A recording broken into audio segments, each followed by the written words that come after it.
I've never believed in ghosts. At least I didn't, not until that night. I always chalked up eerie sounds and things I couldn't explain to the creaks of an old house or my imagination running wild. But the events that unfolded that night, they changed everything for me. They made me question everything I thought I knew about the world. It was a Saturday night, just like any other, or so I thought. I had just finished a long week at work and I was ready to relax. My house, an old two-story farmhouse built in the 1800s, had always felt comfortable to me. It was a bit rundown, but it had character, you know? It wasn't the type of place you'd expect to be haunted. No dark history, no tragic events tied to it. I'd been living there for a few years and hadn't experienced anything out of the ordinary until that night. I was sitting on the couch, scrolling through my phone, when I heard it. A soft thump, like something heavy had been dropped upstairs. I looked up, confused. It wasn't like the house to make noises at night. The only sounds I usually heard were the creaks of the floorboards settling. I paused, listened again. Silence. Probably just the house settling, I muttered to myself, trying to shake off the uneasy feeling that had settled over me. But then I heard it again, louder this time. A dragging sound. Something moving across the floor. I stood up, my heart pounding in my chest. "Who's there?" I called out, half expecting it to be a friend playing a prank, though I hadn't invited anyone over. No response.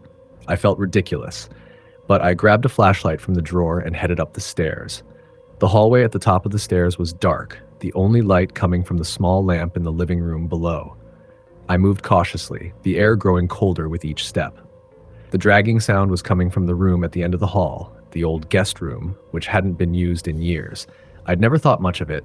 The room was filled with old furniture covered in dusty sheets, untouched since I'd moved in. As I reached the door, the sound stopped. I froze. My flashlight flickered, and the cold seemed to seep into my bones. I pushed the door open, half expecting to see nothing. But as the door creaked, I saw it. A shadow in the corner of the room. I swallowed hard, my pulse quickening. It wasn't just a shadow, it was shaped like a person. A person sitting on one of the chairs near the window. I could barely make out any details, but the shape was unmistakable. "Hello?" I whispered, my voice shaky. There was no response. My fingers trembled around the flashlight, and I stepped into the room. I'll never forget the feeling that hit me as soon as I crossed the threshold. It was like the air itself was heavy, thick with something I couldn't name. It felt wrong, unnatural even. I pointed the flashlight toward the figure, and for a brief moment, the beam illuminated the room. The chair was empty, but the air, it still felt off. I took a few more steps, cautiously glancing around, and that's when I saw it, a small, dusty mirror hanging on the far wall. It was cracked, but there was something strange about the reflection. I stared at it for a moment, trying to make sense of it, and that's when I saw it, a face. I froze, my breath caught in my throat. It wasn't my face, or any face I recognized. It was pale, with hollow eyes staring back at me from the glass. My mind screamed at me to run, but I couldn't move. The face in the mirror slowly twisted into a grotesque grin. That's when I heard the whisper, "Get out." It wasn't a voice I could place. It wasn't human. It was wrong. It sent a jolt of fear through me, and I snapped out of my trance. Without thinking, I turned and ran, bolting down the stairs as fast as I could. I didn't even stop to grab my phone or my keys. All I wanted was to get out of that house. I didn't stop running until I was outside, standing on the lawn, panting in the cold night air. My chest felt tight, my heart still racing. I looked up at the house, the dark windows staring back at me like hollow eyes. It was quiet now, too quiet. But I knew something was watching me from inside, something that wasn't human. I stayed outside for what felt like hours, pacing back and forth in front of the house. My thoughts were a jumble, my mind trying to make sense of what had just happened. But I couldn't explain it. I couldn't even understand it.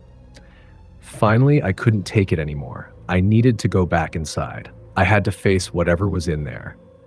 I wasn't going to let this thing, whatever it was, drive me out of my own home. I went back in, this time cautiously, checking every corner of the house. The flashlight still shook in my hand, but I forced myself to move forward. Nothing seemed out of place. The house felt empty. I headed back upstairs, my steps slow, careful. When I reached the guest room, I paused at the door. I didn't want to go in, but something was pulling me toward it. I opened the door, my breath shallow, and looked inside. It was just like it had been before. No shadow, no figure. The mirror was still cracked on the wall, and the chair in the corner was empty. But the feeling wasn't gone. It was still there, hanging in the air, thick and suffocating. I slowly approached the mirror, my heartbeat pounding in my ears. I didn't want to look into it again, but I couldn't stop myself. As I got closer, I noticed something that hadn't been there before. A word scrawled in the dust on the mirror's surface. It read, "Leave." I stepped back, my mind racing. This wasn't just some trick of the light. It wasn't just an overactive imagination. Something in this house was telling me to leave, and for the first time in my life, I was afraid to ignore it. I didn't stay long after that.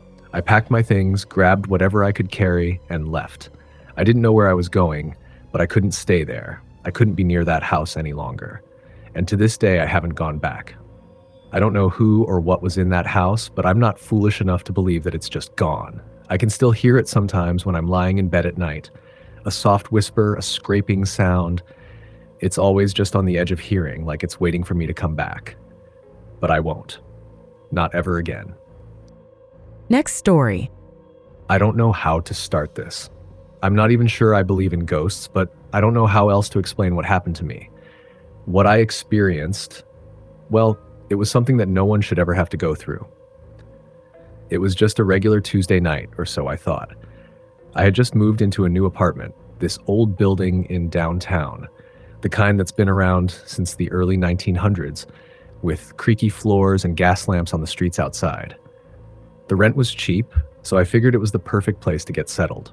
It was a bit dingy, but I didn't mind.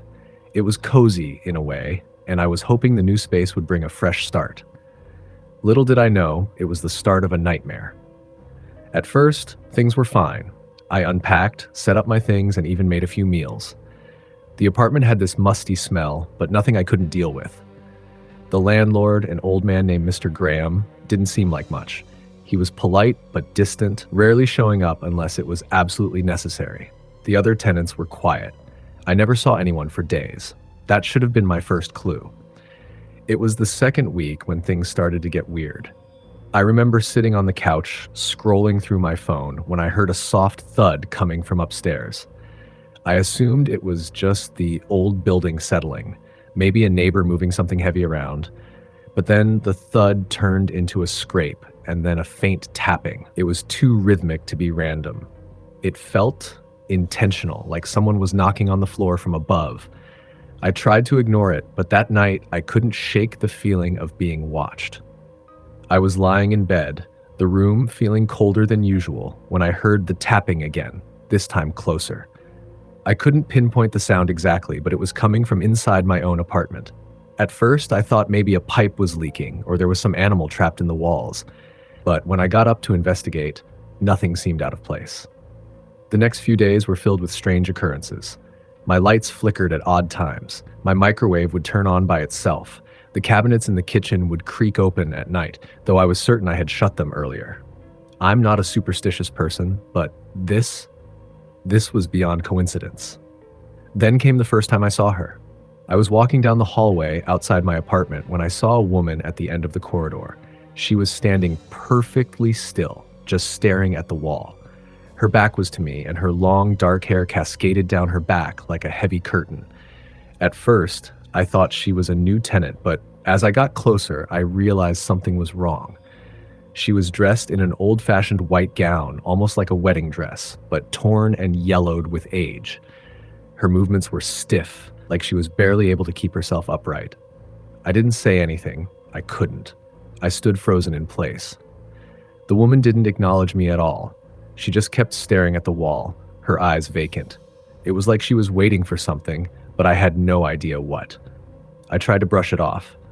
Maybe it was a hallucination, maybe my mind was playing tricks on me, but the feeling lingered. I couldn't shake the unease that crept into my bones every time I walked down that hallway. The days after that were even worse. I'd wake up in the middle of the night, drenched in sweat, with the overwhelming feeling of someone standing over me. I'd look around my apartment, but no one was there. I thought maybe I was just imagining things until the night I woke up to find the woman standing at the foot of my bed. I couldn't move, couldn't scream. She just stood there, her head tilted at an odd angle, her long hair covering her face. The only sound was the soft rustling of her gown like a whisper of wind. Her eyes, dark, hollow, finally met mine. And in that moment, I felt a chill that went beyond the cold air in the room. It felt like her gaze was cutting through me, like she could see inside of me. I don't know how long I stayed there, paralyzed with fear. All I know is that when I managed to move, she was gone. I turned on all the lights, checked every corner of the room, but there was no trace of her. The next morning, I went to Mr. Graham to ask about the woman. He looked at me like I was crazy, but when I insisted, he finally said, "Oh, you saw her, didn't you?" I thought I misheard him. He continued, "That's Margaret. She's been around here for years. Poor thing never left after her. Well, after what happened." "What happened?" I asked, barely able to hide my panic. Mr. Graham hesitated for a moment, then spoke in a low voice. "She was one of the first tenants in this building. She lived here with her fiancé, but he was killed in a car accident right before their wedding. Well, she couldn't let go. She stayed here for years, waiting for him to return. She still haunts this place, wandering around, looking for him."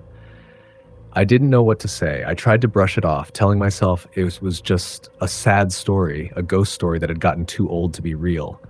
But deep down, I knew it wasn't just a story. It felt too real, too close. And now I was a part of it. That night, I couldn't sleep. I stayed up, trying to convince myself that it was just a series of bad dreams. But the longer I stayed awake, the more the air in my apartment grew heavier. The tapping started again, louder this time, more insistent. It was like it was coming from all directions.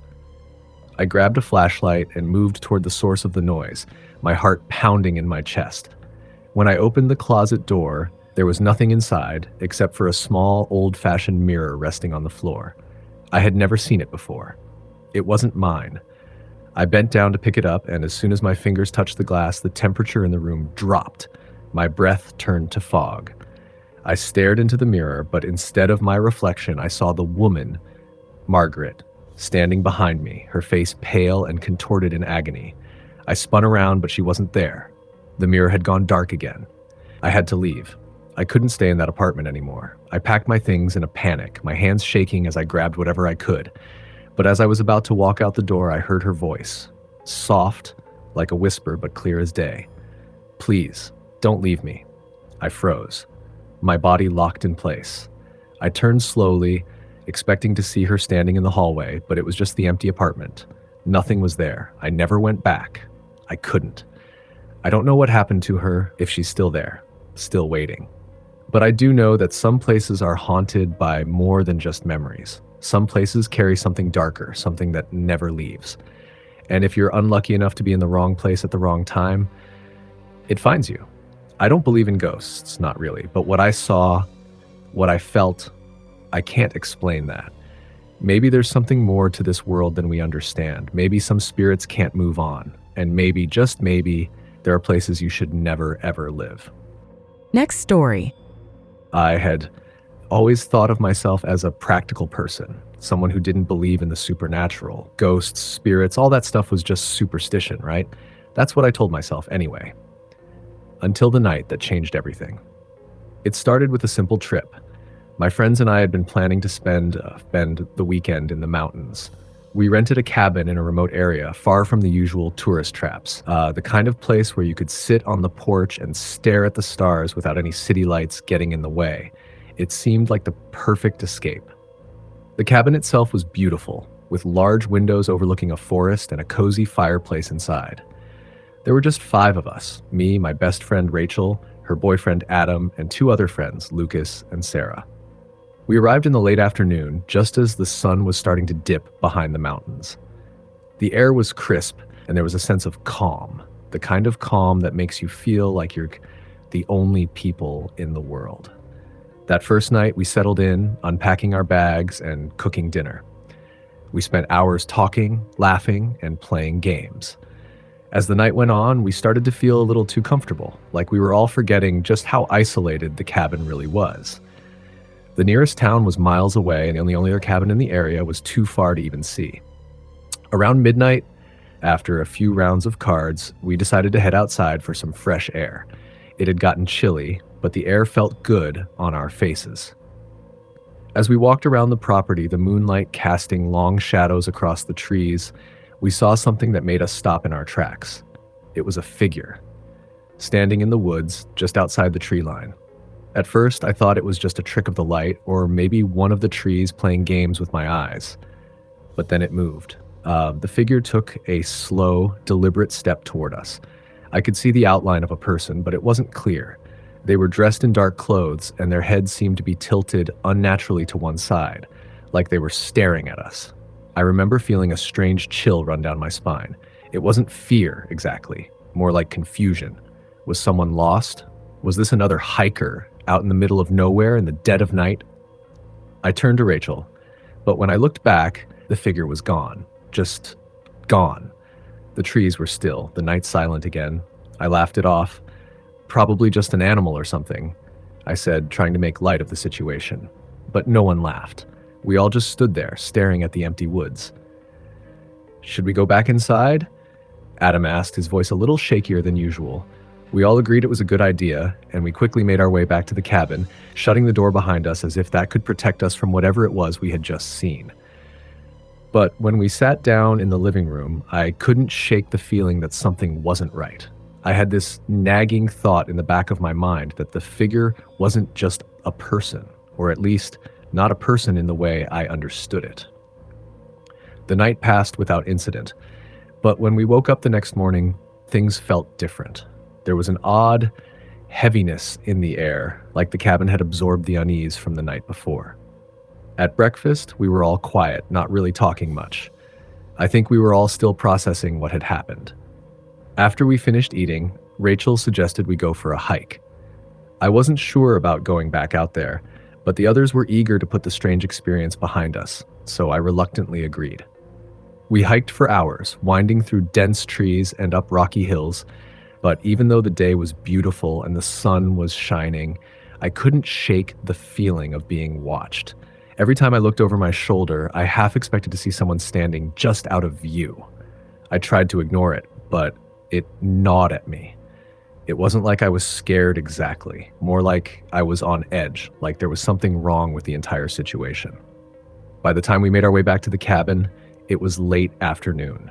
As we approached the door, I noticed something strange. The door was ajar. We had locked it when we left. I was sure of it. Did someone forget to lock it? I asked, feeling a little uneasy. No, we all locked it, Sarah replied, her voice a little sharp. I remember hearing the click. We hesitated, standing in front of the door. For a moment, no one moved. Finally, Rachel pushed it open. The inside of the cabin looked wrong. Furniture was shifted around, things were knocked over, and the atmosphere felt suffocating, like the air had changed. It wasn't just a mess. It was something deeper, something unsettling. Did someone break in? Lucas asked, his voice barely above a whisper. We stepped inside cautiously, but I already knew the answer. There were no signs of forced entry, no broken windows, no signs of struggle. It was like the door had just opened on its own. As we wandered through the rooms, we noticed something else. Each of us had something out of place in our personal spaces. Rachel's bag was open, and her belongings had been rifled through. My phone, which I'd left on the coffee table, was now on the floor, cracked. Adam's jacket was lying on the couch, unzipped when he had left it hanging on the coat rack. I felt sick to my stomach. Who would do this? I whispered. None of us had any answers. We tried to chalk it up to someone pulling a prank, but it didn't feel like that. The house felt invaded, violated, like someone had been here, but no one had seen them. That night, as we sat around the fireplace trying to make sense of it all, the temperature in the room dropped suddenly. We all froze, staring at each other, each of us sensing the same thing, the presence of something or someone else in the cabin with us. And then from the darkness of the hallway came that same unmistakable sound. A knock. It was light at first, almost like the wind, but then it came again, louder, closer. We all stood up at the same time, fear creeping into our chests. The knock echoed through the silence, like it was coming from all directions. It wasn't coming from the door this time. It was coming from the walls. Bang, bang, bang. Each knock hit harder than the last. It was like a frantic, desperate call for attention. And then we saw it. The figure, standing in the doorway, its head tilted at that same unnatural angle. We all screamed, but when I turned to look again, it was gone. We didn't stay another night in that cabin. We packed our bags in a frenzy, rushed out the door, and didn't stop driving until we were back in town. I don't know what it was. I don't know who or what had been in that cabin, but I do know this. Something was watching us. It wasn't just a random person out in the woods. It was something far older, something that had been waiting for us, and I will never go back. Next story. It's hard to explain, even now, just what happened that night. I guess I still don't want to believe it. It's too terrifying to even think about. But I have to get it off my chest. Maybe it'll help me sleep better at night. Or maybe it'll just make it worse. I don't know. What I do know is that no one will believe me. It's one of those things that stays with you forever, gnawing at your insides, even when you try to move on. It started out like any normal evening. I had just finished my late shift at the diner and was heading home. I was exhausted, physically and mentally. The kind of tired that settles deep in your bones, making your eyes heavy and your body ache. I live in a small old house on the edge of town. It's the kind of place that's been passed down through generations, and it shows. The wood is creaky, the wallpaper's peeling, and the yard is overgrown with weeds that seem to grow faster than you can pull them. But it's home, or at least it was. That night, something felt different. I didn't know it at the time, but looking back now, I see it. The air in the house felt heavier, thicker, almost like it was pushing against me. I thought it was just my tiredness playing tricks on me, so I didn't think much of it. I locked the door behind me, tossed my keys on the counter, and went to the kitchen to grab a quick bite. The house was silent, which was normal for late at night. But there was a strange stillness in the silence, like the house was holding its breath. I sat down at the kitchen table and opened the fridge. The light flickered above me for a second, but again, I dismissed it. Electrical issues weren't uncommon in an old house like this. I grabbed a sandwich and sat down, chewing absently as I tried to shake off the weird feeling that had crept up on me. That's when I heard it. A soft knock. At first, I thought it was just my imagination, but then it came again, louder this time.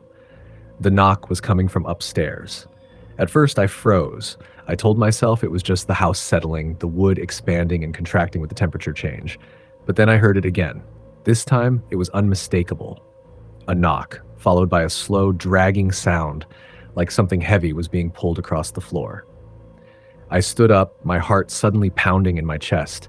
I wasn't sure why, but I felt compelled to go upstairs. The dark hallways seemed to stretch on forever, the air growing colder with each step I took.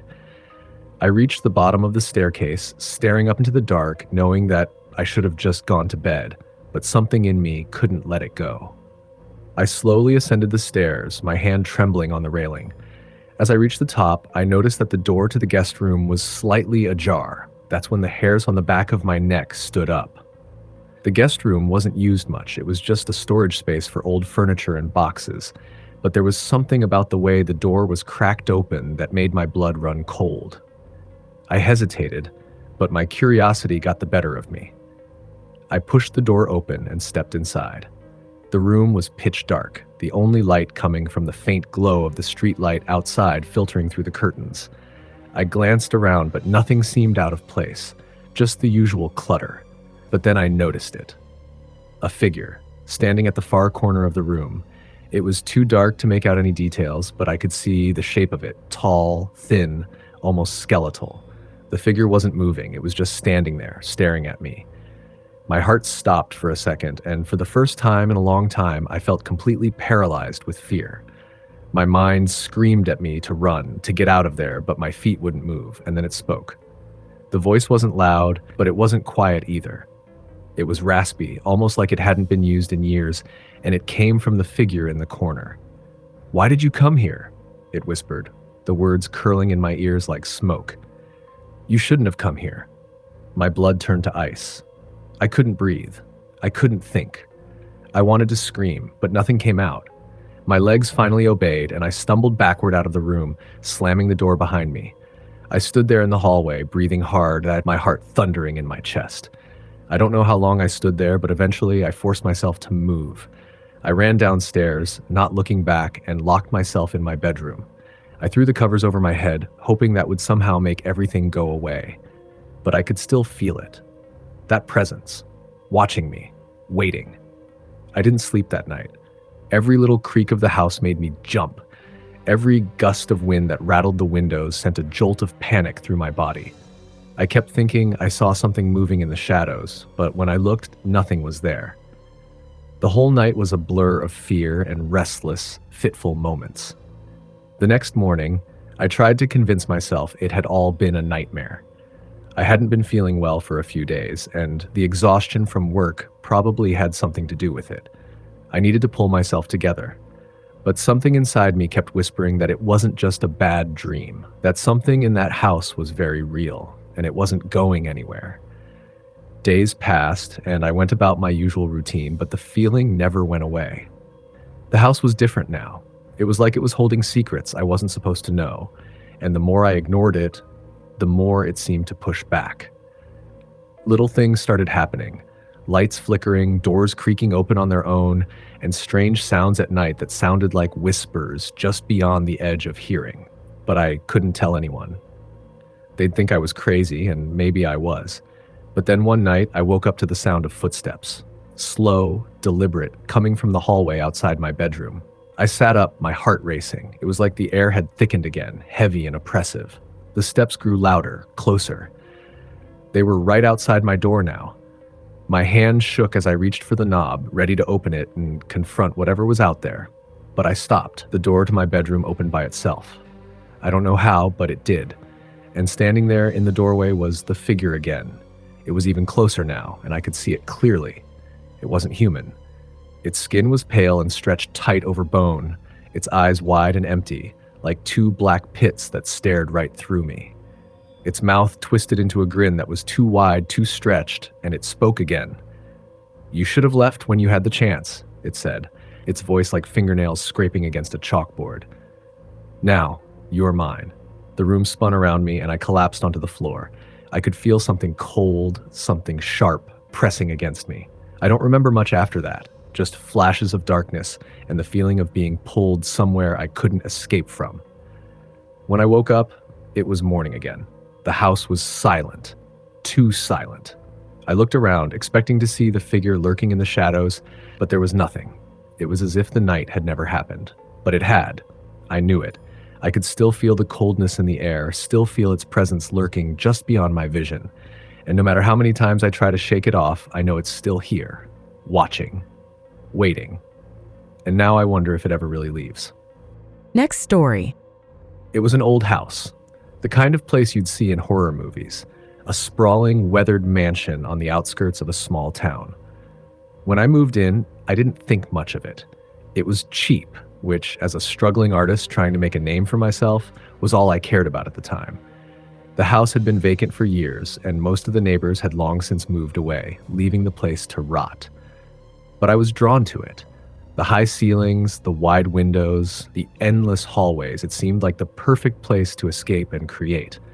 It felt like a chance to start fresh, away from distractions, away from everything. I didn't pay much attention to the rumors the locals whispered when I went to the small convenience store for supplies. "The old Hargrave place," they would say, shaking their heads. "No one's lasted long in that house. Strange things happen there." I smiled politely and ignored them, brushing off the superstitions.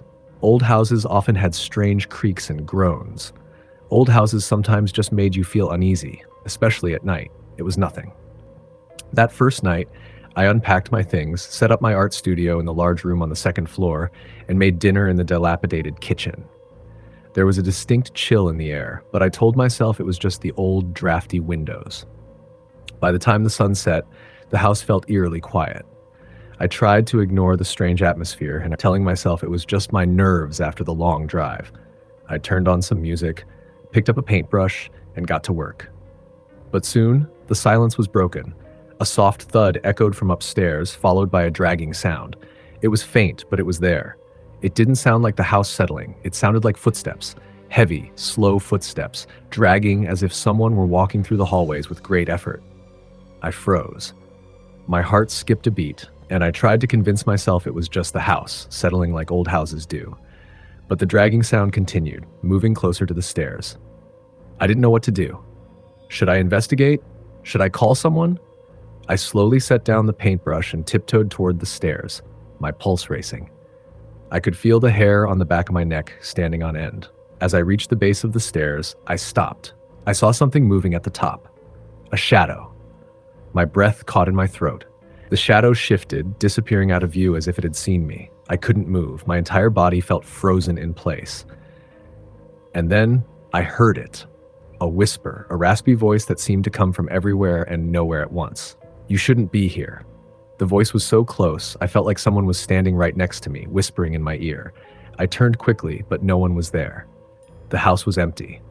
I stumbled backward, my heart pounding in my chest. I ran to the front door, flinging it open and stepping into the cold night air. I needed a moment to breathe, to shake off the terror that gripped me. When I finally gathered my wits, I went back inside. The house was just as it had been, silent again. But the unease lingered, the weight of something unseen pressing down on me. The next few days passed in a blur. I tried to continue painting, to ignore the strange sounds that occasionally echoed from the upper floors, the whispers that seemed to follow me from room to room. But the feeling of being watched never left. I started to notice other odd things, too. The lights flickered at night, even though I had replaced all the bulbs. Doors would swing open on their own, and the air would grow colder, like someone had opened a window in the dead of winter, even though all the windows were shut tight. But it wasn't until the third night that things escalated. I was lying in bed, trying to sleep, when I heard the dragging again. This time it was louder, closer. I tried to ignore it, but then I heard it, right outside my bedroom door. A slow, deliberate knock. Knock. Knock. Knock. My heart hammered in my chest as I sat up, staring at the door. My mouth went dry. Should I open it? Should I face whatever was on the other side? The knocking grew more urgent, louder. I could feel the cold seep into the room, like the temperature had dropped 10 degrees in an instant. I couldn't take it anymore. I grabbed the door handle and yanked it open. No one was there. I stepped into the hallway, my breath coming out in shaky gasps, searching for any sign of movement. The house was dark. No one was there. But then, from the corner of my eye, I saw it. A figure, standing at the far end of the hall, just out of reach of the light. It was tall, hunched, and completely still. It didn't move, didn't make a sound. It was just there. My legs turned to jelly, and I stumbled back, my mind racing. What was that? What was I seeing? My pulse quickened, and I took a step back, my heart pounding so hard I thought it might burst out of my chest. Then, the figure moved. Slowly, deliberately, like it was dragging itself toward me. Its body was hunched, its arms dangling at its sides like they didn't belong to its body. Its head tilted to one side, and I could see the faint outline of a face, a pale, like twisted face that seemed to leer at me from the darkness. I couldn't breathe. I couldn't move. It was like my body had betrayed me. I backed away, retreating into my room and slamming the door shut. I locked it, but I knew it wouldn't help. I knew deep down that nothing would keep it out. The knocking returned, louder this time, more frantic. I couldn't take it anymore. I grabbed my things, packed a bag, and ran. I left the house, not looking back. I didn't care what was in that house. I didn't care about the art I'd left behind, the paintings that were scattered across the floor. All I cared about was getting out. The next morning, I returned to town, hoping that maybe I had just imagined it all. Maybe it was stress or lack of sleep.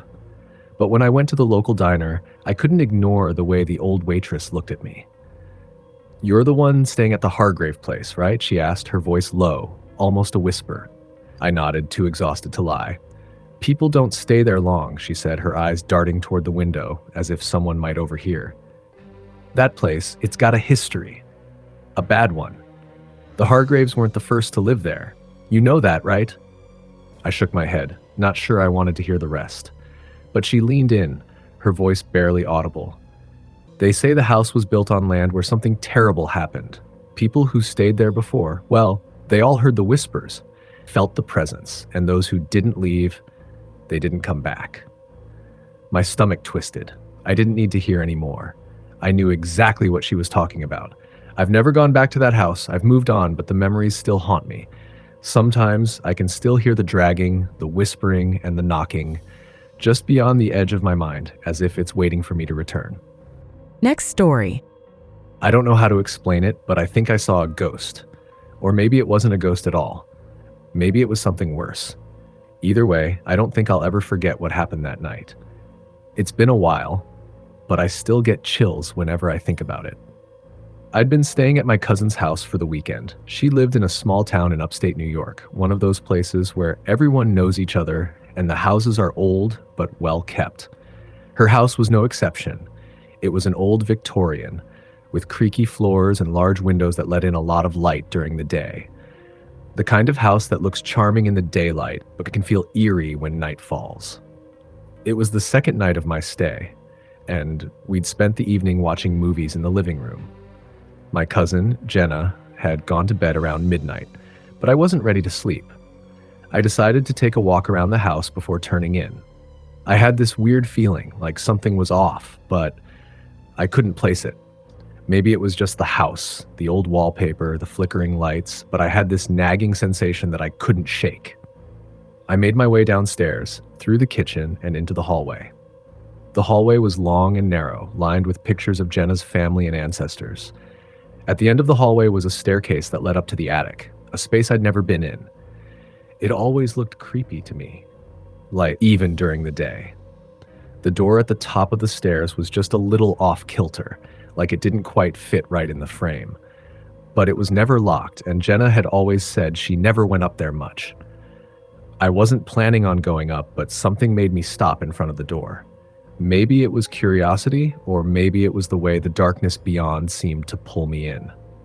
The house was eerily quiet, and I found myself staring at the door for longer than I intended. And that's when I heard it. A faint scratching sound, like nails on wood. My heart jumped in my chest, and I froze.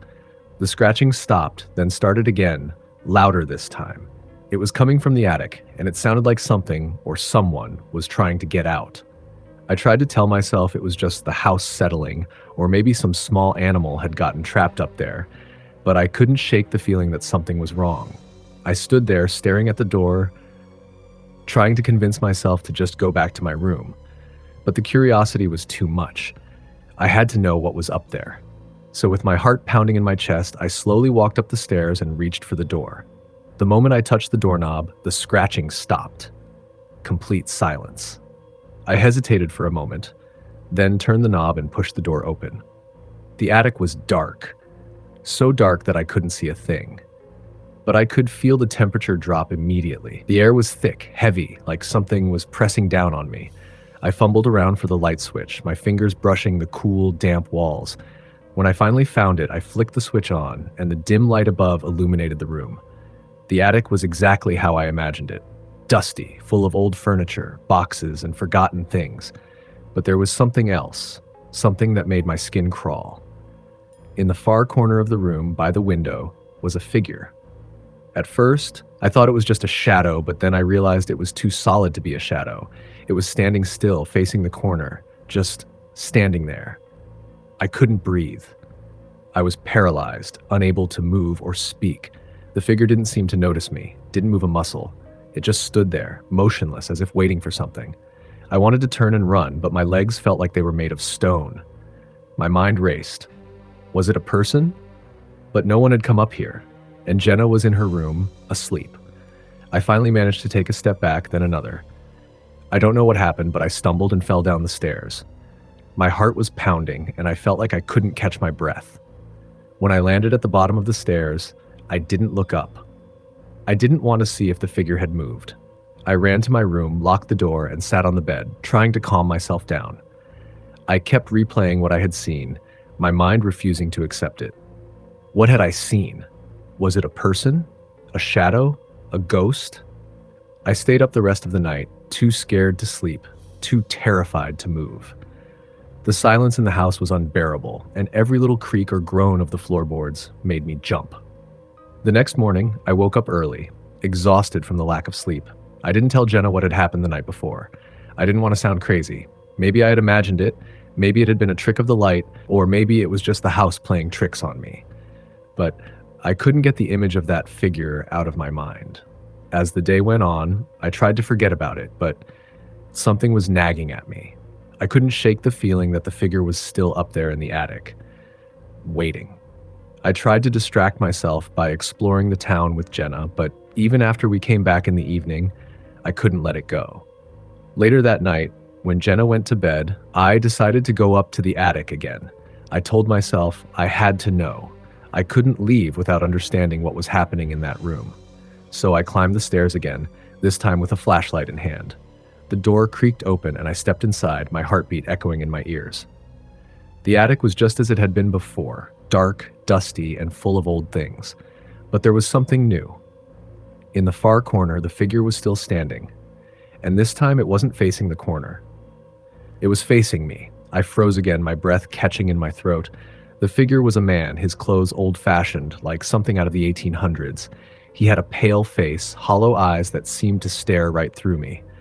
I could see his lips moving, but no sound came out. And then it hit me. The figure was trying to speak. It was trying to say something to me, but I couldn't hear him. I could only see his lips move, and I could feel the coldness of his presence, like he was draining the warmth from the room. I didn't stay long after that. I ran down the stairs and bolted out the front door, not stopping until I was on the street. I called Jenna from a nearby payphone and told her I was leaving. She didn't understand, but I didn't care. I never went back to that house. To this day, I don't know what I saw in that attic. Maybe it was a ghost, or maybe it was something worse. But whatever it was, I know it was real. And it's still out there, waiting for someone else to find it. Next story. It's hard to admit that I'm scared of my own house. I've lived in it for over 10 years, but after what happened, I don't know if I can ever feel safe again. I wish I had moved out when I had the chance. Now it's too late. The house has claimed me, and I don't know how to escape. I don't even know where to begin. I guess it all started with the old mirror in the attic. I'd never paid much attention to it before. It was covered in dust, a relic from a past I never cared to dig into. The house had been in my family for generations, and I figured if something hadn't been touched in all that time, there was no reason for me to bother with it. But one day, while I was cleaning the attic, I noticed something odd. The mirror's frame wasn't dusty at all. In fact, it looked almost new, as if someone had just polished it. The strange thing was that it hadn't been touched in years, not since my grandparents' time. Curiosity got the better of me. I reached for the mirror, brushing away the dust from the glass. The reflection was normal at first, but as I stared at my own image, something started to shift in the glass. The edges of my reflection began to blur, like ripples in water. I blinked, thinking it was just my tired eyes playing tricks, but when I looked again, I saw it. Behind me in the reflection was a figure, a woman.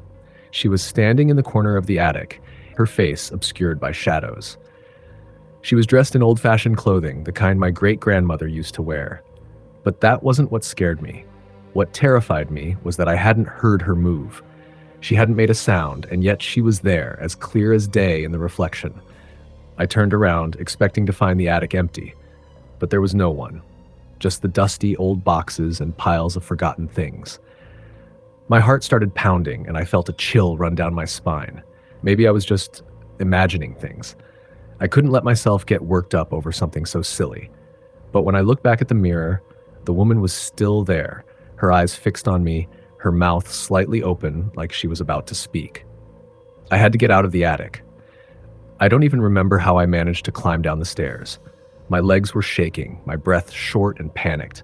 I rushed to my bedroom and locked the door behind me, telling myself it was just my imagination. I told myself it was just a trick of the light, or some dust in the air. But that night, I couldn't shake the feeling that I wasn't alone. I tried to forget about the mirror. I didn't want to deal with it. But a few days later, I found myself drawn back to the attic. I didn't want to go up there, but something was pulling me, something deep inside telling me I had to.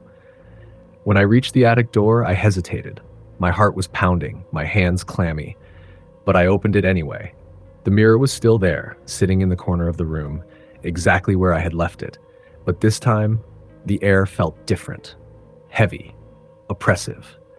I approached it slowly, my breath coming in short gasps. When I looked into the glass, the woman was there again, but this time, She was closer, much closer.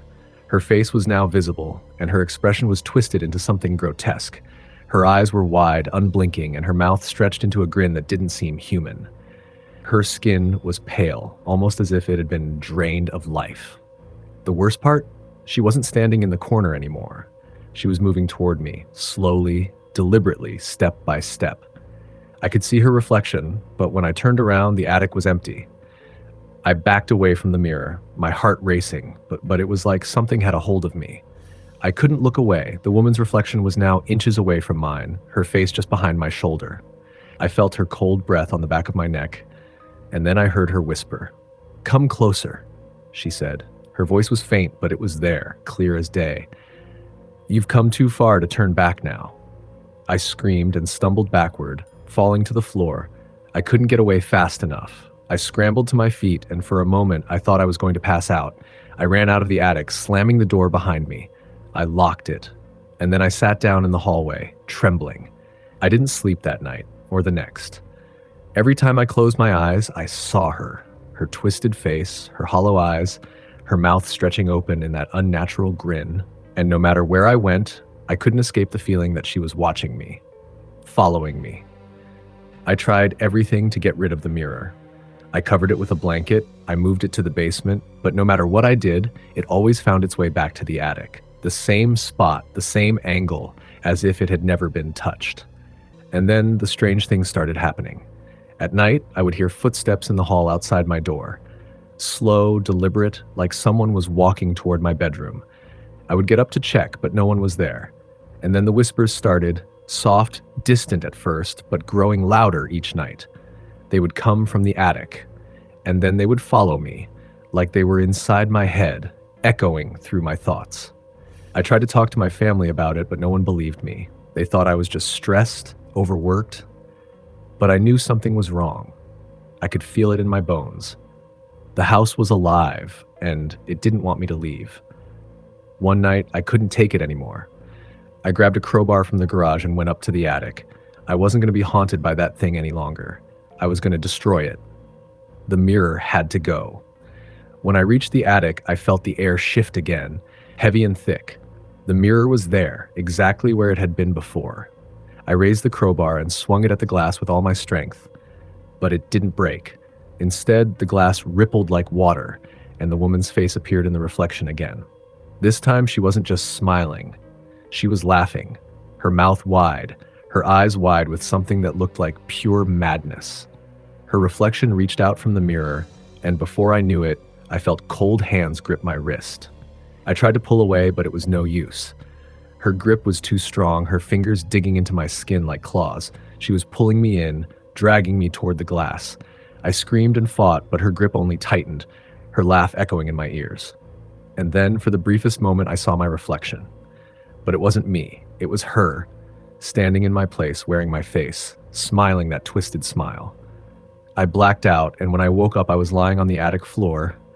The mirror shattered beside me. There was no sign of the woman, no sign of the reflection. But I knew she was still there, somewhere. I left the house that night, but I couldn't shake the feeling that she was still with me, that she was waiting for me to come back. Because I knew, deep down, I'd never truly escaped her. Next story. It was the kind of place where the air always felt thick, like you were being watched even when you were alone. I moved to this small town for a fresh start, away from the hustle of city life. The house I found was isolated, tucked away on the edge of town where the trees seemed to swallow up the road. It wasn't much, just a 2-story home with peeling paint, a rickety front porch, and a yard overrun with weeds. But it was cheap, and I was looking for peace, not luxury. The first few days were nothing out of the ordinary. The neighbors were quiet, though a bit distant. I noticed no one ever came to visit, and the few people I did meet in town would glance at me nervously, like I was intruding on something they didn't want me to know. I told myself it was just their way, the small town way. People were probably just curious about the new face. Then, one evening, as I was sitting in my living room reading, I heard a knock at the door. It was strange because I wasn't expecting anyone. I wasn't even sure if I had told anyone I had moved in yet. I opened the door to find an old man standing there. He looked like he had seen better days. His clothes were worn, his hair a mess of white, his eyes sharp but sunken. He smiled at me, but it didn't reach his eyes. "Good evening," he said, his voice gravelly. "I'm Thomas. I live just down the road. You're the new tenant, I take it?" I nodded, unsure of what to say. He looked over his shoulder, then back at me. "You'll want to be careful in this house. It has a history." I was taken aback. "A history?" "A dark one," he said, his voice lowering as if sharing a secret. "I've seen things, heard things. The house doesn't like strangers. It never does." Before I could respond, he turned and walked away without another word, disappearing into the trees that lined the road. I stood there for a long moment, staring at the empty porch. The air felt colder all of a sudden.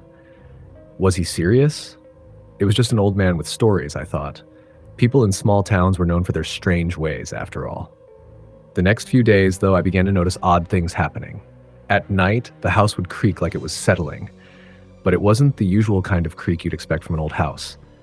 It sounded almost deliberate, like someone was walking across the floorboards, but there was no one there. One evening, I was lying in bed, reading again, when I heard the unmistakable sound of footsteps. Slow, deliberate, moving across the floor above me.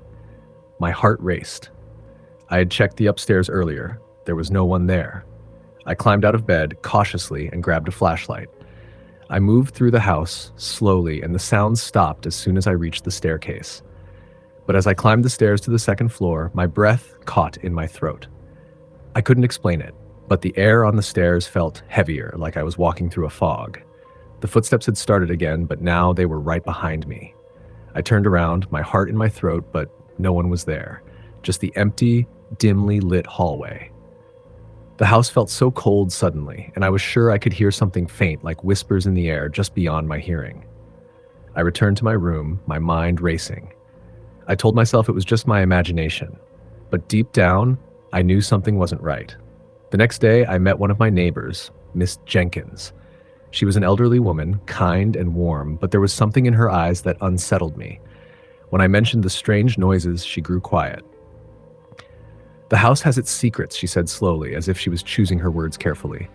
"It wasn't always empty. People lived there before you, but not for long. They say it drives people mad." "What do you mean?" I asked, feeling a chill. "It's not a story most people in town like to tell, but..." She hesitated, looking around as if checking to make sure no one else was listening. "Years ago, a family lived in that house. They were normal, just like you. But after a few months, they started acting strange. They wouldn't go out, wouldn't talk to anyone, and then one day they just disappeared. No one ever heard from them again." "Disappeared?" I repeated, feeling a shiver crawl down my spine. "They say it was the house, that it takes something from the people who live there. Their minds, their sanity, whatever it is, it feeds on it." I laughed nervously. "That's just a rumor, right?" Miss Jenkins' face remained serious. "I hope so, but I wouldn't stay in that house too long if I were you." I didn't know what to make of it. I couldn't believe what she was saying. But the strange things in the house continued. The footsteps grew louder, closer, and sometimes when I'd sit alone in my room at night, I would hear someone calling my name. It sounded like it was coming from the walls, like the house itself was trying to communicate with me. The whispers grew clearer, more distinct, and eventually I could make out words. "Leave, leave." It hissed in a soft, guttural voice. I would rush out of the room, my heart pounding, but when I returned, everything would seem normal again, as though nothing had ever happened. One night, I couldn't take it anymore. I had to find out what was going on. I decided to go up to the attic. Maybe there was something there, something I was missing. The door to the attic was old, covered in dust, and I had never opened it since moving in. I grabbed a flashlight and ascended the stairs. The air grew colder the higher I went, and the smell of mildew filled my nose. I reached the top, and there it was, a single, rusted door. It creaked loudly when I opened it, that revealing a small room filled with old boxes and furniture covered in sheets. But there was something else, a mirror, leaning against the wall. I don't know why, but I was drawn to it. The moment I stepped closer, I felt a chill crawl down my spine. There was something about the mirror. It felt wrong, like it was waiting. I reached out a trembling hand to touch it, and when my fingers brushed against the glass, I saw something in the reflection that wasn't behind me. A figure. A shadowy figure standing in the corner, its face obscured. I jerked away from the mirror, but it was too late. The whispers intensified, filling the room, crawling under my skin. "It's too late," the voice hissed. "You're already here. You can't leave." I ran down the stairs, heart pounding, gasping for breath. But the house didn't let me go. The door to the outside wouldn't open. The windows wouldn't budge. It was like I was trapped. As I stood there, panicked and breathless, I heard something behind me, a soft tapping like fingernails on wood, and then a voice. "Welcome home." Next story. It had been a long, exhausting week. I was drained from work, from the constant demands of life, and all I wanted was to spend the weekend relaxing. So when my cousin Anna invited me to stay with her at her cabin for a few days, I jumped at the chance. It was in a secluded area, far from the city, surrounded by woods, the kind of place where you could really unplug, breathe, and reset. I arrived late Friday evening after a long drive. Anna greeted me with a warm hug and a smile, the kind that made you feel instantly welcome. The cabin was rustic, cozy, a small two-story with a large porch and wide windows that looked out into the trees. It was the kind of place you imagined yourself spending a quiet evening with a book and a cup of tea, maybe watching the rain fall outside. That first night after dinner, we settled into the living room, sitting on the couch with a couple of glasses of wine. The conversation was light, and I was beginning to unwind when Anna mentioned something offhandedly that made me freeze mid-sip. "You know, this cabin used to belong to my great-grandfather," she said casually, her eyes glancing toward the fireplace. "He built it himself, and, well, there are some stories about it. Weird things that happened when he lived here."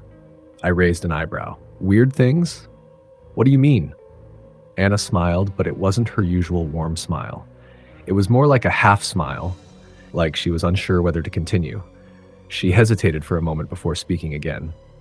"Nothing too bad," she said, shaking her head. "Just strange noises sometimes. And a few people have said they've seen things, but it's probably just old cabin stuff. You know, creaky floorboards and drafts and all that. You won't have to worry about it." I nodded, brushing it off. I didn't believe in ghosts, and I certainly didn't believe in cabin-related supernatural events. But Anna's story stayed with me, lingering in the back of my mind, especially as the wind started to pick up outside. The trees rustled, and a faint howl of wind snuck through the cracks of the cabin. Anna made some excuse to go to bed early, and I decided to stay up a little longer. I was still in the living room, scrolling through my phone, when I heard it. A soft knock. It was barely noticeable at first, a gentle tapping that I initially mistook for the wind.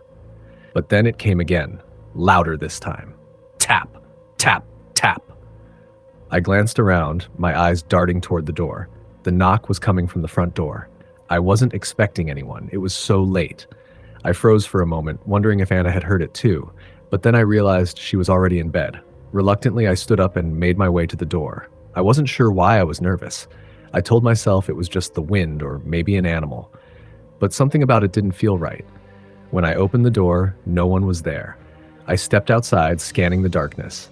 The porch light cast a faint glow, but the night beyond was impenetrable. The trees swayed gently in the breeze, but there were no footprints in the dirt, no signs of anyone being there. I shook my head, trying to laugh off my nerves. It was just my mind playing tricks on me, I thought. I closed the door and locked it, making sure it was secure. I went back to the living room, telling myself it was nothing. But as I sat back down, that nagging feeling returned. Something was off. I turned off the lights and tried to go to sleep, but the knocking didn't stop. It came again, and this time it was much louder, almost insistent. Tap, tap, tap. I couldn't ignore it anymore. I grabbed my phone and texted Anna. A moment later, she responded, "Hear what?" I was already getting out of bed, my heart racing. I typed back, "The knocking from the door." There was a pause before Anna's reply, "There's no one out there. Just go back to sleep." I didn't feel like going back to sleep. Not with that knocking. It was getting harder to ignore, like it was coming from inside the house, from somewhere deeper than the door. I got up, tiptoed toward the stairs, and crept up to Anna's room. The house was eerily quiet, except for the occasional creak of the floorboards beneath my feet.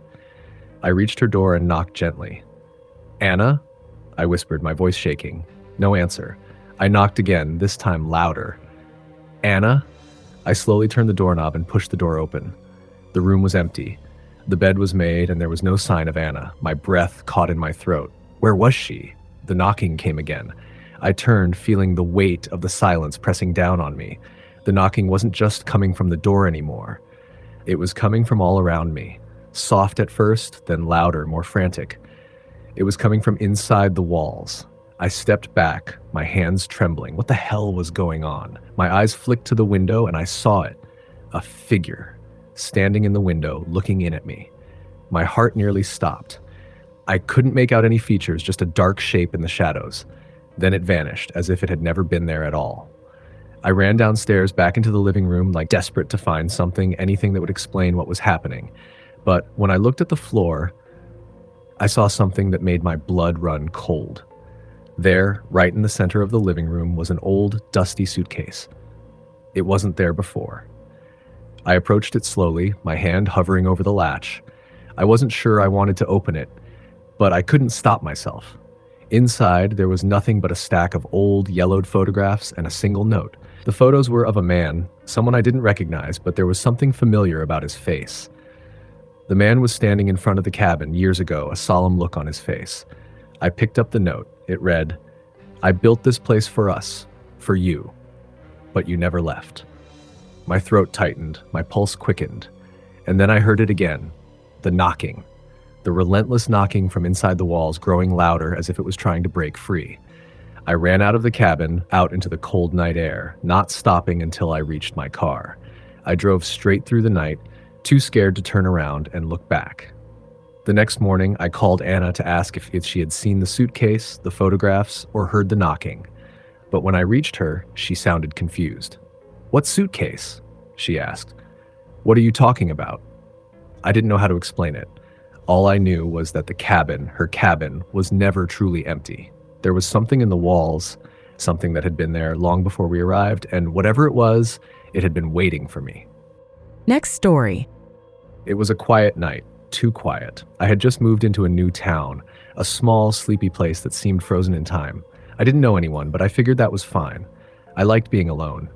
The house I rented was old, creaky floors, walls that groaned when the wind picked up, but it was cheap, and I didn't mind the quirks. The landlord, Mr. Williams, was a quiet man. He was probably in his late 70s, with graying hair and an air of disinterest about him. When I moved in, he handed me the keys and said, "Don't stay up too late now. The house has its ways of making people leave." He chuckled a little, like it was some kind of joke. But there was something about the way he said it that made me uneasy. I shrugged it off.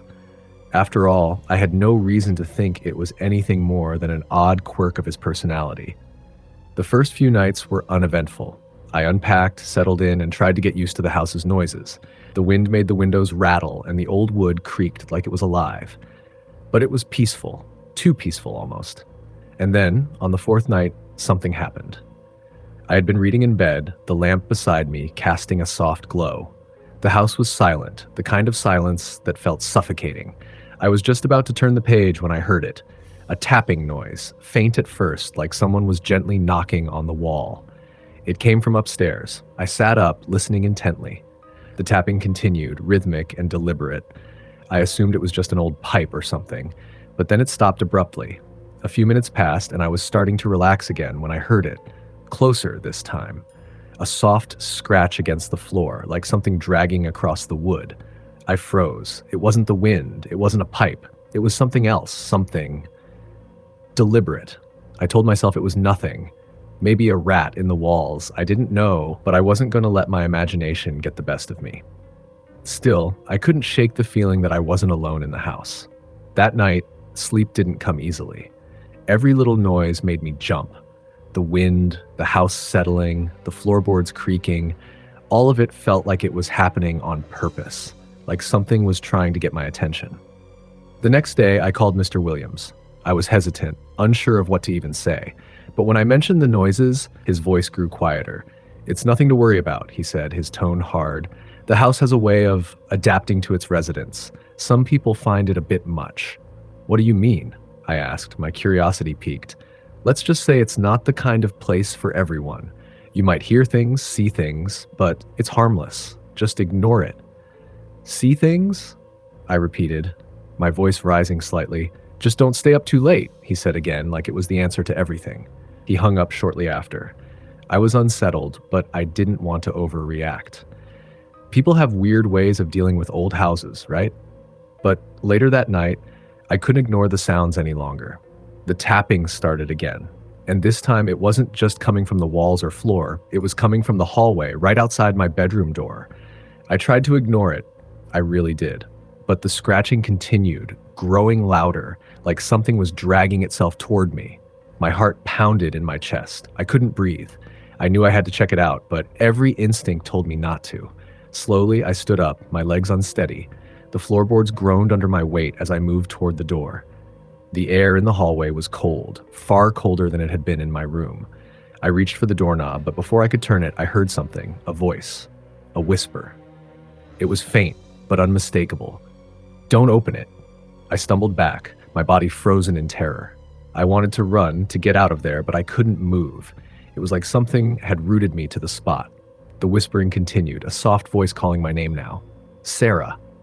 I whipped around, my pulse racing, but there was nothing behind me. No one. The whispering stopped as suddenly as it had begun. But the tapping, the scratching, it was still there.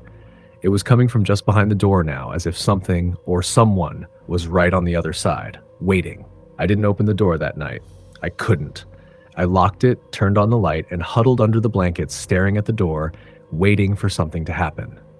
But nothing did. The tapping stopped. The whispering stopped. The next morning, I went downstairs to make coffee, but something was wrong. The house felt off. The air was thick, like it was holding its breath. The silence was suffocating, and as I looked around, I realized that something was different. The photographs on the walls. They were no longer where they had been. The frames, which had all been crooked the night before, were perfectly aligned now. The faces in the photos, they seemed different too. Some of them were blurry, as if they had been smudged. I felt like I was losing my mind. I went back upstairs, my feet heavy as I approached my bedroom door. The room felt colder now, like it was somehow more empty. I opened the door, expecting to see something, anything, but there was nothing. Just the same room, the same bed, the same furniture.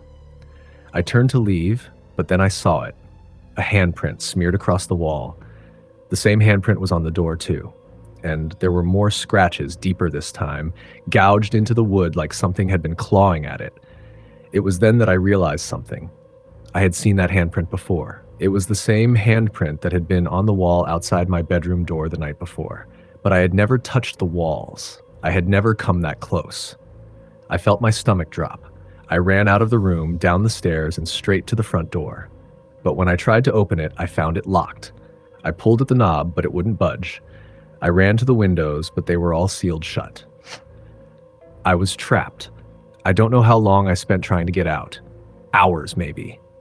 But nothing worked. The house seemed to be holding me in place, keeping me inside. Then the doorbell rang.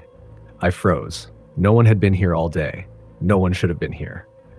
I moved cautiously toward the door, my heart pounding in my chest. Through the peephole, I saw no one. But the knocking, it continued. Steady, loud, insistent. I don't know what I was expecting, but when I finally opened the door, there was nothing there. Just the silence and that cold, suffocating air.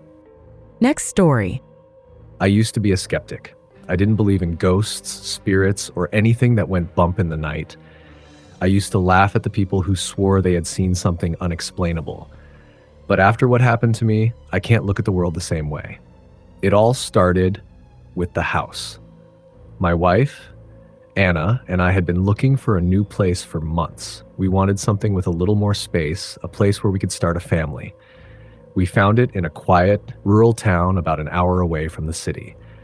The house was old, Victorian style, and had that perfect mix of charm and character.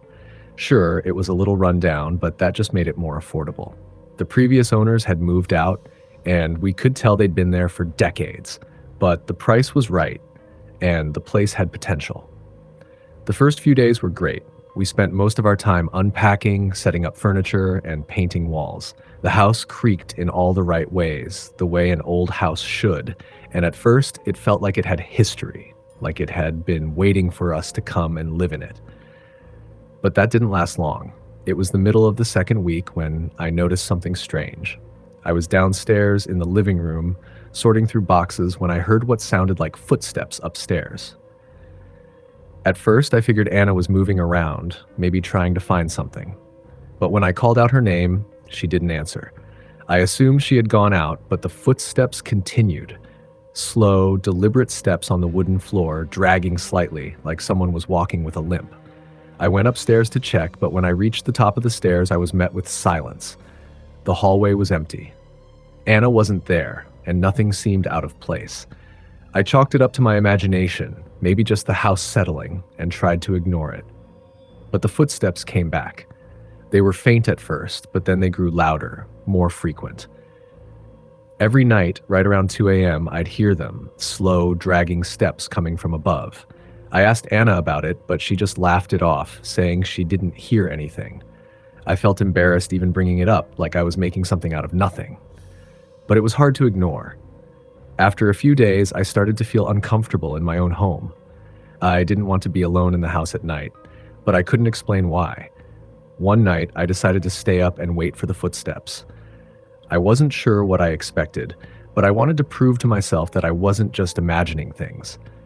I sat on the couch in the living room, watching the clock tick toward 2 a.m. When the time came, I held my breath, waiting for the familiar sound. And it came. The slow, dragging footsteps from above. This time, I was ready. I grabbed a flashlight and headed upstairs, my heart pounding. The air felt thick, like something was pressing down on me. I reached the top of the stairs, and as I turned the corner into the hallway, the footsteps stopped. There was no one there. The house was eerily silent, and for a moment, I thought I had just been imagining it again. But then I saw it. At the end of the hallway, there was a door. I hadn't noticed it before, mostly because I didn't think there was anything special about it. But now, it stood out. The door was cracked open just slightly, as if someone had been standing there watching me. I walked toward it, my legs feeling heavy, like I was walking through water. As I got closer, the door creaked open even wider, revealing a small room that I'd never seen before. It was dark, and the air smelled musty. There was an old rocking chair in the corner, facing the wall, and it looked like it hadn't been touched in years. But what really caught my attention was the floor. The floor was covered in dust, except for a single clear path that led from the door to the chair. It was as if someone had walked in and out of that room countless times, leaving a trail behind them. My flashlight beam trembled in my hand as I stepped into the room, and that's when I felt it. Cold. Freezing. Like a presence in the room, something standing right behind me. I turned quickly, but there was nothing there, just the empty hallway. My breath hitched, and I felt like I wasn't alone. The air was thick, suffocating, and I couldn't get out fast enough. I backed toward the door, and just as I was about to leave, I heard it again, the dragging footsteps. But this time, they were closer. I spun around, and there, standing in the doorway, was a figure. A man. He was tall and thin, wearing tattered clothes, and his face was obscured by shadow. He didn't move. He just stood there, staring at me. His eyes were wide open, but there was no emotion in them, just empty, hollow blackness. I froze. I couldn't move. My heart was pounding in my chest, and I couldn't tear my eyes away from the figure. He started to step forward, and with each step, I could feel the temperature in the room drop. My breath came out in visible puffs, and it felt like the air was pushing against me, heavy and thick. I don't know how long I stood there, frozen in place. All I could hear was my own heartbeat thudding in my ears and the faint sound of his footsteps getting closer. Suddenly, I snapped out of it. I bolted from the room, running down the hallway as fast as I could. I didn't look back, but I could feel him behind me, right on my heels. I reached the stairs, my feet slipping on the old wood, but I managed to make it down to the living room, panting, shaking. I locked the door to the living room, but the footsteps didn't stop. They kept going, dragging across the upstairs floor, moving from room to room, like they were searching for something. I couldn't take it anymore. I grabbed my phone and called Anna. She didn't answer. I called again and again, but there was no response. I felt completely alone. The next morning, I tried to tell Anna what had happened, but when I showed her the room, the door was locked. I didn't have the key, and the trail on the floor, it was gone, as if it had never existed. The house seemed completely normal again, as if nothing had ever happened. I couldn't explain it, and Anna didn't believe me. But I knew what I'd seen. I knew what I'd felt.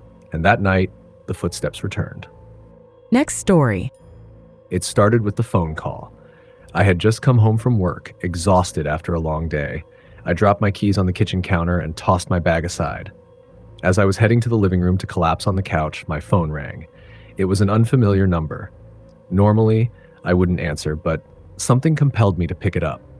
"Hello?" I said, trying to sound cheerful. A faint, raspy voice came through the receiver.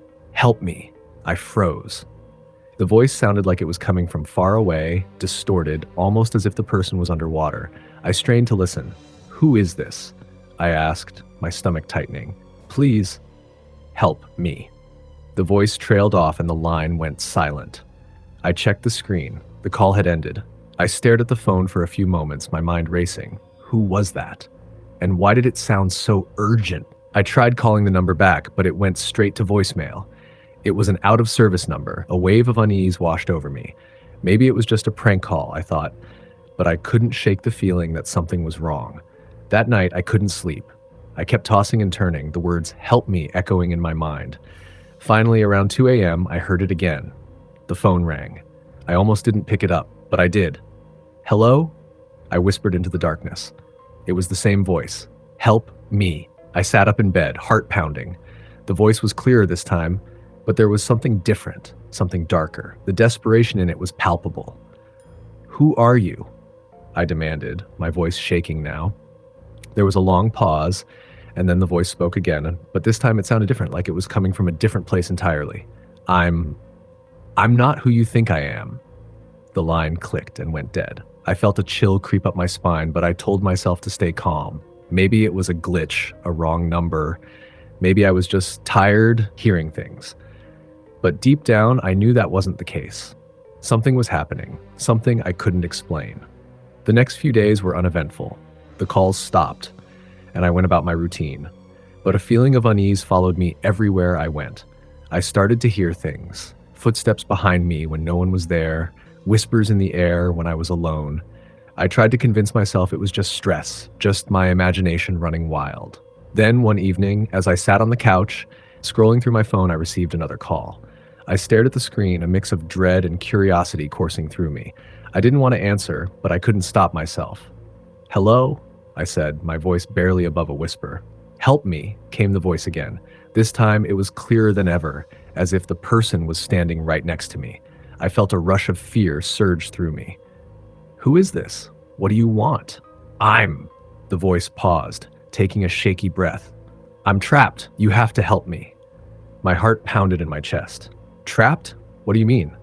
I don't have much time. I'm in the house," the voice said, its tone panicked. "The house? What house?" There was a brief silence, then the voice whispered, "Your house." I froze. My mind scrambled for a logical explanation, but none came.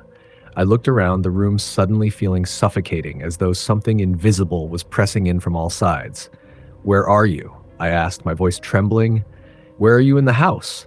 The voice was barely audible now. "I'm behind you." I whipped around in a panic, my breath catching in my throat, but there was nothing there, just the empty room. I stood up, shaking, my hands cold and clammy. I backed away from the phone, my mind racing. This had to be some kind of prank, right? But it didn't feel like a prank. It felt real. Too real. The voice continued, quieter now, but still there. "You don't remember me, do you?" I felt a cold knot form in my stomach. I was about to say something when I noticed something strange. There on the wall behind the couch was a shadow, a shape that wasn't quite right. It seemed to flicker and move, as if it were alive. I took a step back, my heart pounding louder in my chest. The voice on the phone grew frantic. "You have to listen. I'm so close. Please, you have to remember." "Remember what?" I whispered, my voice shaking. I'm the one you left behind." The words hit me like a freight train. The room seemed to spin around me.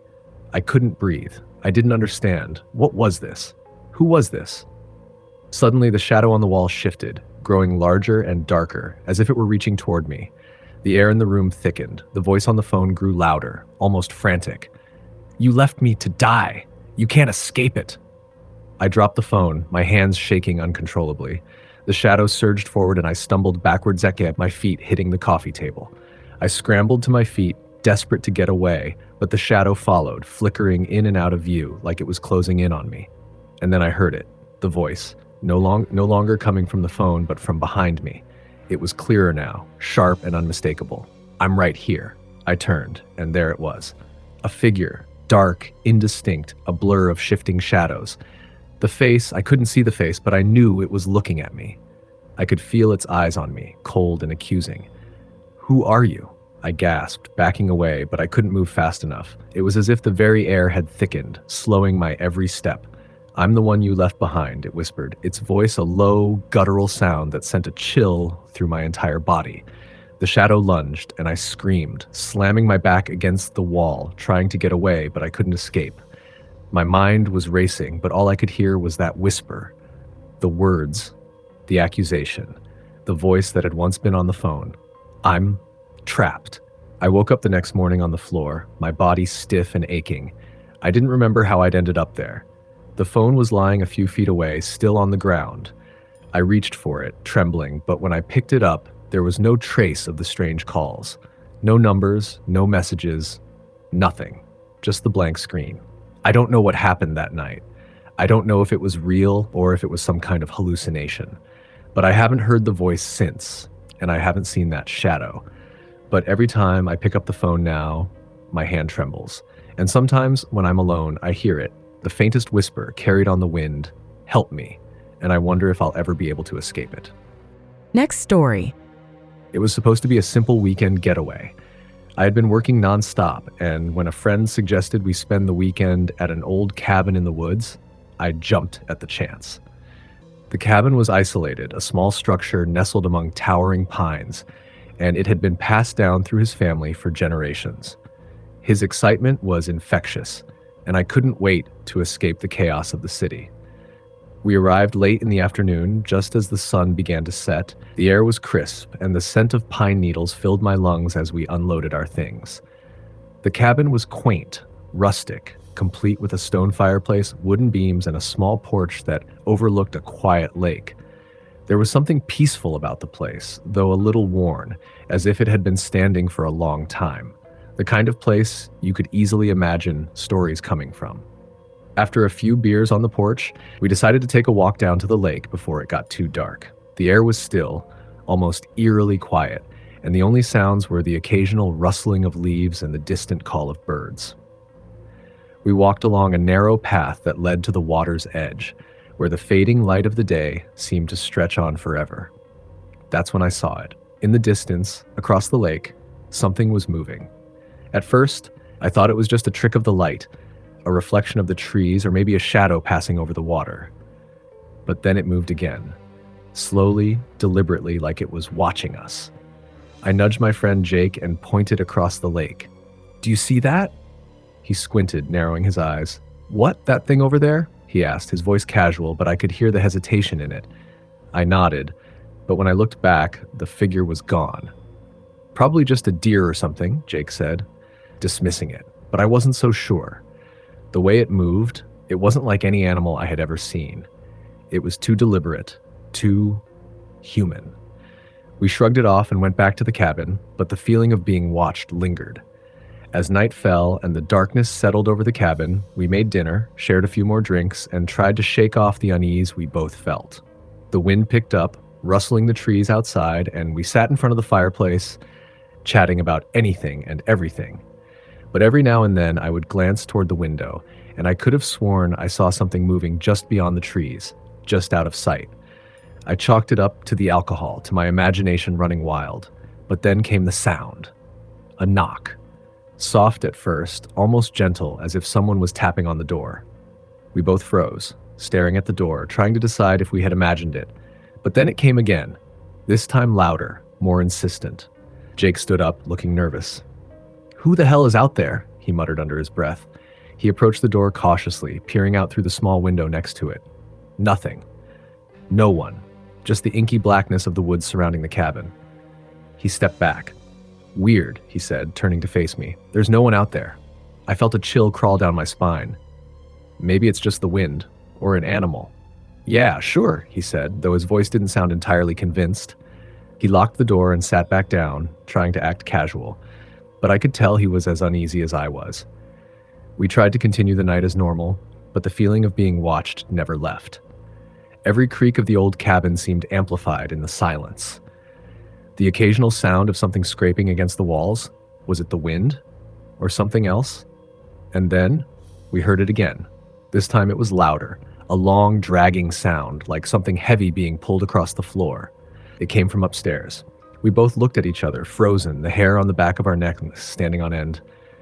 I thought you locked the door upstairs, I said, my voice barely above a whisper. I did, Jake replied, his eyes wide with fear. I swear I locked it. We both stood, our feet moving in hesitant steps toward the stairs. The house felt unnaturally cold now, and the air seemed to thicken as we made our way up.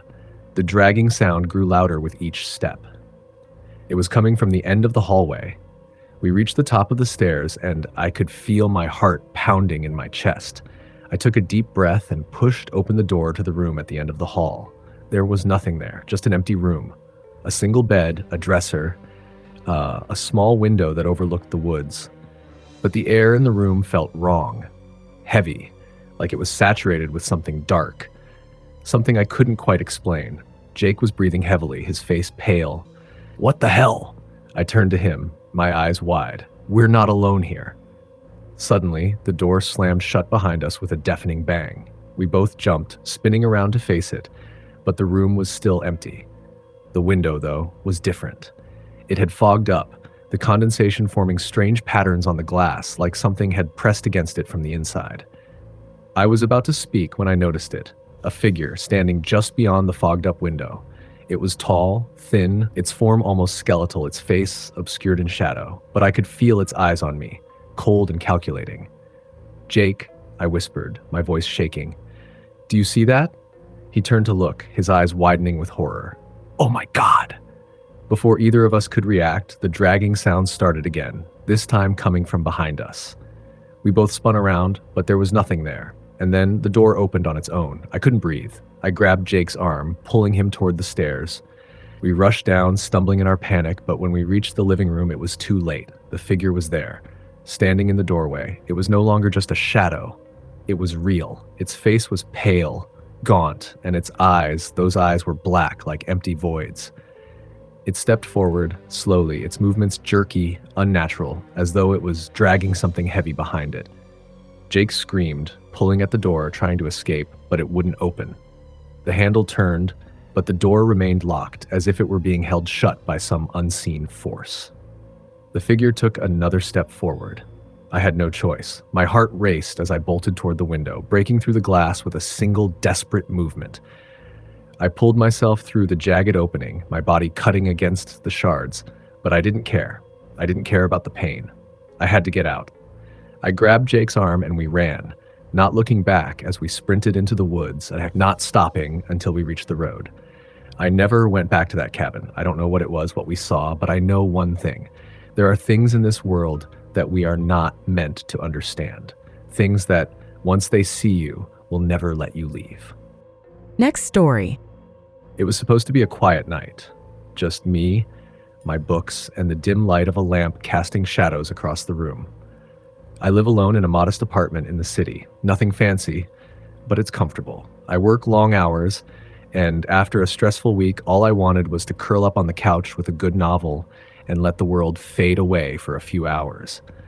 I wasn't expecting anything out of the ordinary. In fact, I would have preferred it if nothing had happened at all. But that was the night everything changed. The first thing I noticed was the sound. At first, it was so faint that I thought it was part of the city's usual noise, the distant hum of traffic, the occasional siren. But after a while, I realized that it was something different. It wasn't coming from the street. It was coming from inside the apartment, a tapping, soft like the sound of fingers against glass. I froze, listening closely. The sound was rhythmic, methodical. It wasn't random like a knock or a door slamming. It was something deliberate. My eyes darted around the room, but everything seemed normal. The lamp light flickered for a split second, and I thought I saw a shadow dart past the window, but when I looked outside, nothing was there. I tried to shake it off. Probably just a pipe, I thought, or the building settling. I'd lived in this apartment for a couple of years, and I knew the strange noises that came with old buildings. But then the tapping came again, closer this time, right near the window, behind the curtains. My heart skipped a beat. I wasn't one to believe in ghosts, but this felt wrong. I couldn't help myself. I stood up slowly and walked toward the window. The tapping stopped. I held my breath, listening to the silence that followed. Maybe I was imagining it. I pulled back the curtain, half expecting to see nothing. But as I did, I was hit by a cold gust of air. The window was wide open. I know I closed it when I got home. I always do. But now it was open, and the sound of tapping was replaced by a gust of wind that made the room feel colder than it should have been. My stomach sank, and I couldn't move for a moment. The hairs on the back of my neck stood up. That's when I saw it. A shadow, flickering at the corner of my vision, darting just out of view. I turned to face it, but nothing was there. I started to feel uneasy, my mind racing. I closed the window and locked it tight, checking the latch several times to make sure it was secure. But the feeling of being watched, of something unseen lingering just outside, wouldn't go away. I tried to get back to my book, telling myself I was being paranoid. But the room felt heavier now, like something had entered it and was watching, waiting. Every little creak of the floorboards, every rustle of paper felt louder in the silence. My own breathing felt too loud. It was when the tapping came again that I couldn't ignore it anymore. This time, it was coming from the wall. Rapid, frantic tapping, like someone was trying to get my attention. I jumped out of my seat and turned toward the wall. I didn't know what I was expecting. Someone standing there, a hole in the wall, an intruder. My mind was racing with possibilities, but there was nothing there. I ran to the other side of the room, checking every corner. The apartment was empty. There was no one, nothing. I tried to convince myself that it was all just my imagination, but I couldn't shake the feeling that something was wrong, that something was waiting.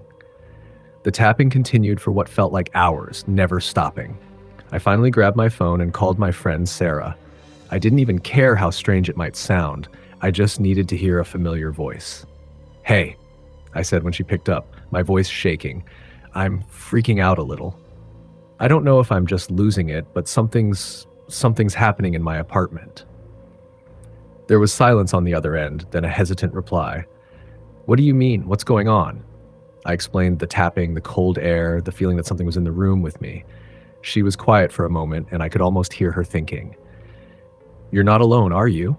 she asked, her voice suddenly serious. I paused. "What do you mean?"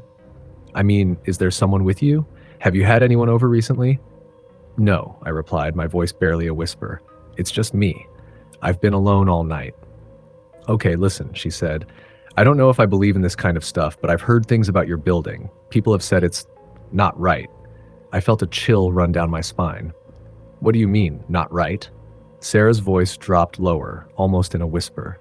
"There are rumors, stories. Some of the tenants say they hear things, see things, like the building is alive somehow, like it has a presence, something that moves around." I felt the room go colder. I glanced at the door, half expecting someone to be standing there. "I think you should leave," Sarah said, urgency creeping into her tone. "Get out of there right now." I didn't need to hear more. I hung up the phone and grabbed my coat, not even bothering to lock the door behind me. I ran down the stairs, out of the building, into the cold night air. I didn't stop running until I reached Sarah's place. I stayed there for the rest of the night, shaken, too scared to go back. The next morning, when I went back to collect my things, the apartment was exactly as I had left it, empty, quiet, and still. The windows were closed, the air was warm, and the tapping had stopped.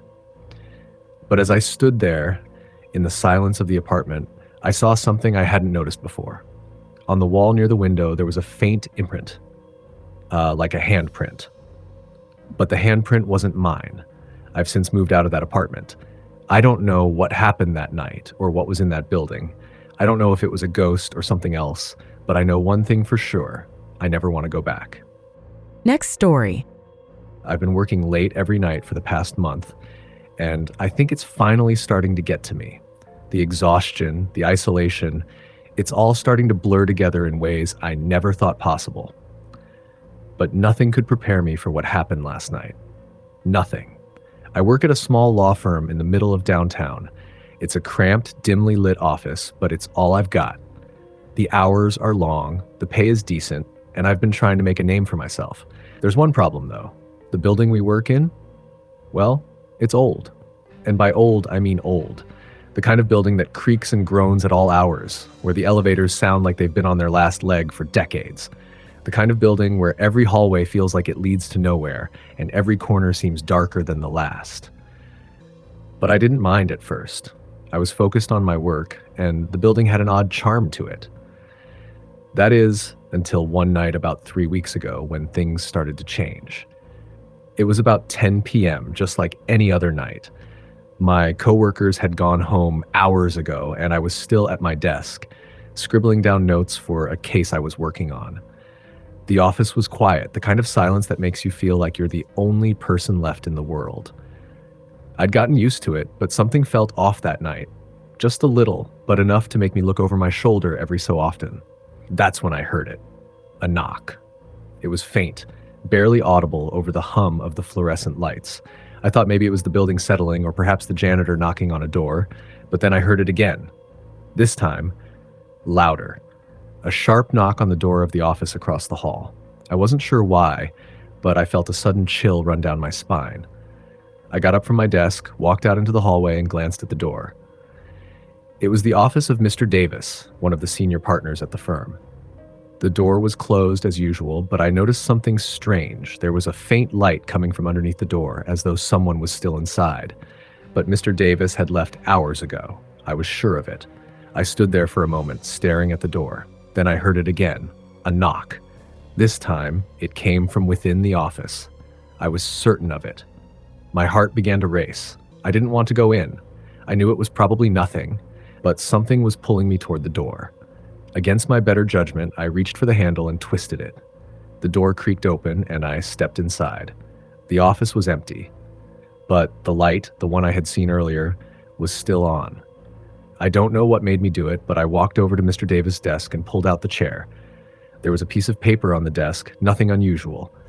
But as I picked it up, I felt something strange. A cold breeze, like the air itself had changed. I turned around quickly, expecting to see someone standing behind me, but no one was there. I was about to leave when I noticed something else. The window. It was cracked open, just a tiny bit. I didn't remember it being open earlier, and there was no way the wind could have caused the cold breeze. That's when I heard it. A voice. At first, I thought it was just my mind playing tricks on me, but it was clear. The voice was faint, but unmistakable. Help me. It came from behind me. I turned, expecting to see someone there, but no one was in the room. The office was empty, just as it had been a moment before.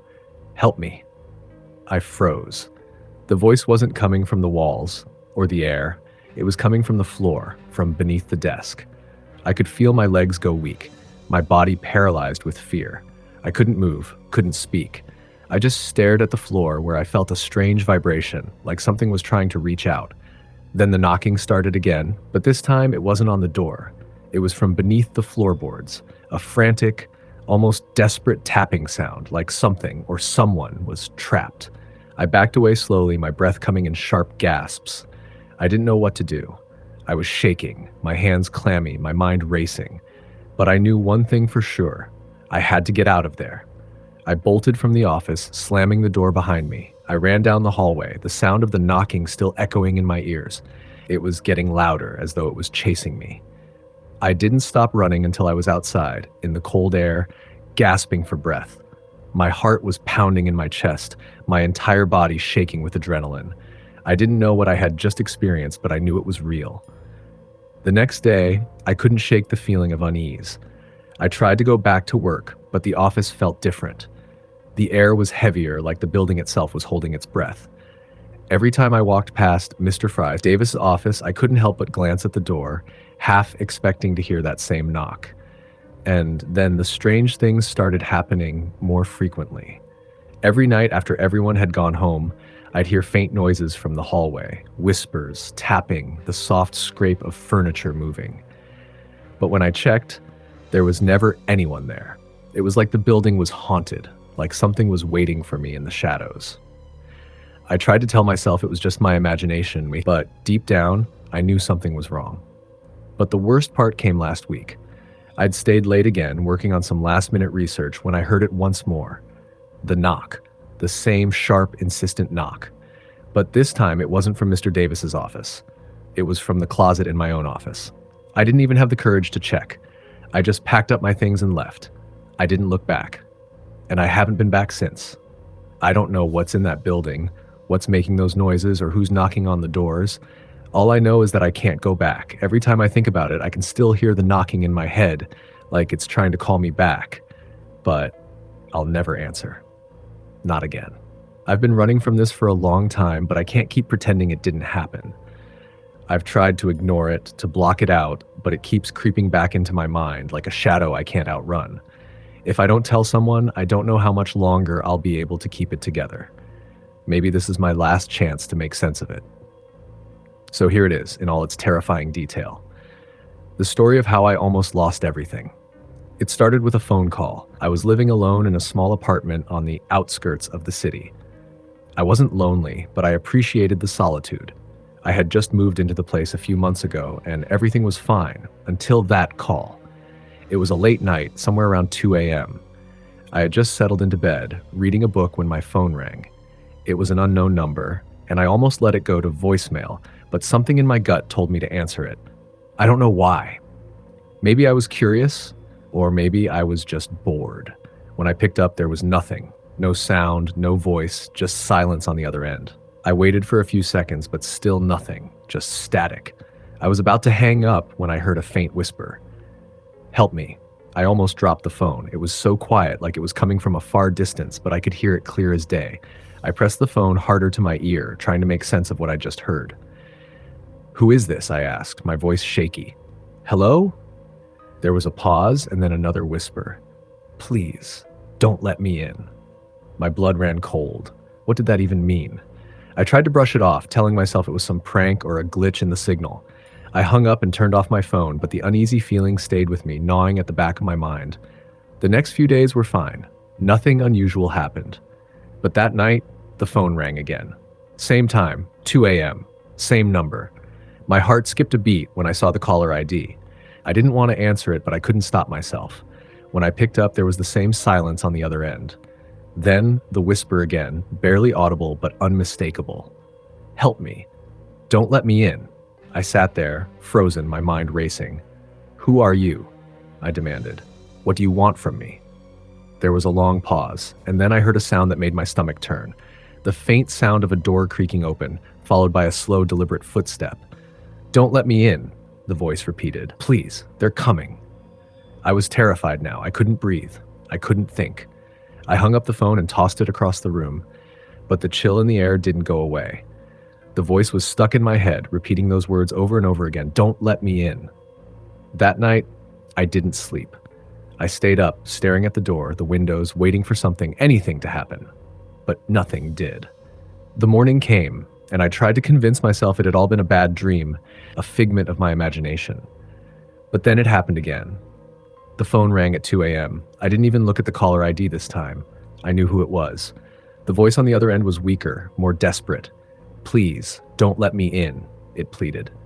I couldn't take it anymore. I asked, "Who are you? What do you want? What's going on?" The voice didn't answer right away. Then a few seconds later, the line went dead. But I didn't feel alone anymore. Something was wrong. Something was coming. That's when the knocking started. It was soft at first, a gentle rapping on the door, but it didn't stop. The knocking grew louder, more insistent, until it was impossible to ignore. My heart raced as I walked toward the door. I was terrified, but I couldn't stop myself. I opened it, expecting to find no one. But there, in the dim light of the hallway, stood a figure. It was a man. But not really a man. His face was twisted, like it had been stretched too far, and his eyes were wide open, vacant, like he wasn't truly there. He just stood there, staring at me, unmoving, as if he was waiting for something. I couldn't speak. I couldn't move. I was paralyzed by fear. "Let me in," he whispered, his voice cold and hollow. I slammed the door shut, but I could hear him outside, pacing, dragging his feet along the floor. He kept knocking, his voice growing louder with each plea. "Let me in. Please, let me in." I backed away from the door, my hands shaking. I wanted to call the police, but I knew it wouldn't help. I didn't know who this person was or what they wanted, but I knew one thing for sure. I was in danger. For hours, the knocking continued, followed by the soft, desperate whispers. "Let me in." But then, as suddenly as it had started, everything stopped. I waited, holding my breath, listening. Silence. I didn't know if it was over, but I couldn't take the uncertainty anymore. I grabbed my keys and left the apartment. I didn't care where I went, I just had to get out. I walked for miles, my mind racing, my heart pounding. I didn't know what was real anymore. I didn't know what was happening to me, but I knew I couldn't go back there. Not now. But when I checked my phone, I found something that made my blood run cold. The last missed call was from the same number, the same whisper. "Help me. Don't let me in." And on the screen, beneath the number, was a message. "They're already inside.